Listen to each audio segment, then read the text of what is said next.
Bakit mahalaga ang tao? Magandang araw ng Lunes, kapanalig. Kapistahan ngayon ni San Hilario ng Arles. Ito po si Sister Rose Agtarap ng Daughters of St. Paul para sa mabuting balita.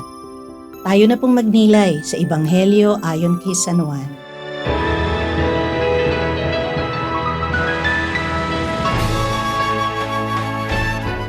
Napuna ng mga taong nakatayo sa kabilang ibayo ng lawa na walang bangka noon sa lugar na yon kundi isa lang at hindi sumakay si Jesus sa bangkang ito kasama ang kanyang mga alagad. Ngunit ang ilang malaking bangkang galing Tiberias ay dumating malapit sa lugar na kinainan nila ng tinapay sa pagpapasalamat ng Panginoon. Kaya nang mapuna ng mga tao na wala roon si Jesus at ang mga alagad niya, sumakay sila sa mga bangka at pumunta sa Capernaum para hanapin si Jesus. Nang matagpuan nila siya sa kabilang ibayo ng lawa, sinabi nila sa kanya, Guro, kailan ka pumarito? Oo nga. Nagsalita sa kanila si Jesus at sinabi, Talagang sinasabi ko sa inyo, hinahanap ninyo ako, hindi dahil sa nakita ninyo sa mga tanda, kundi dahil sa tinapay na kinain ninyo at kayo ay nangabusog. Magtrabaho kayo, hindi nga para sa pagkaing nasisira, kundi para sa pagkaing nananatili at nagbubunga ng buhay na walang hanggan. Ito ang ibibigay ng anak ng tao sa inyo. Siya nga ang tinatakan ng Diyos Ama. Ano ang matatrabaho namin para maisagawa ang mga pinagagawa ng Diyos? Ito ang ipinagagawa ng Diyos. Maniwala kayo sa sinugo niya.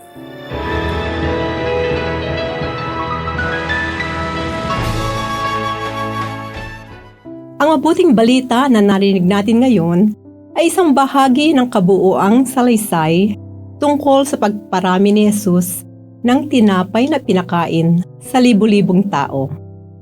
Namangha ang mga tao sa ginawang ito ni Jesus, kaya kanilang hinanap hanggang sa matagpuan siya sa kabilang ibayo ng dagat.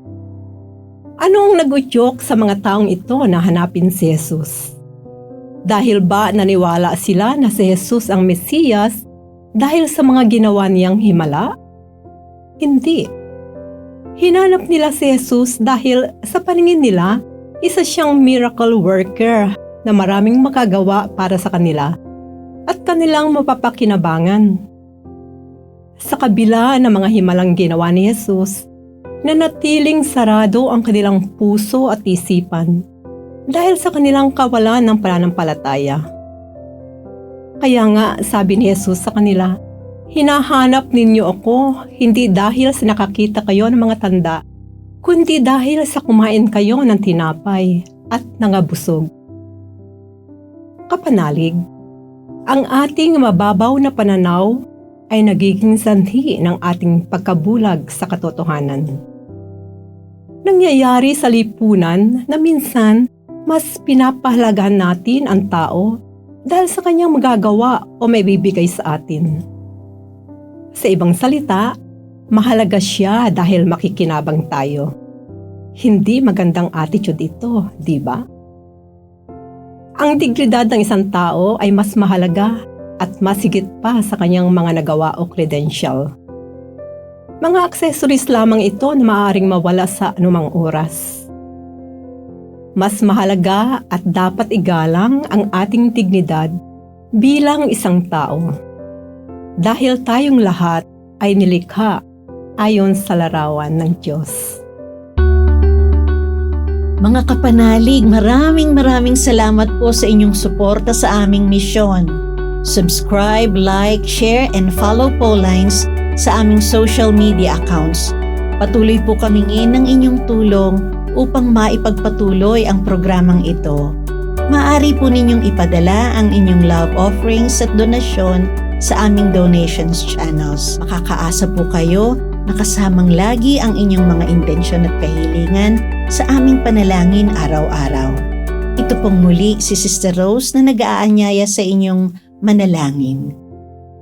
Sa iyong pagkabuhay muli, Panginoong Hesukristo, binigyan mo kami ng bagong pag-asa at pinalalim ang aming pananampalataya. Panibaguhin mo kami upang masigasig naming maipalaganap ang mabuting balita ng may kagalakan at kapayapaan. Amen. Alleluia. We are here to provide a new way of communicating and proclaiming the gospel.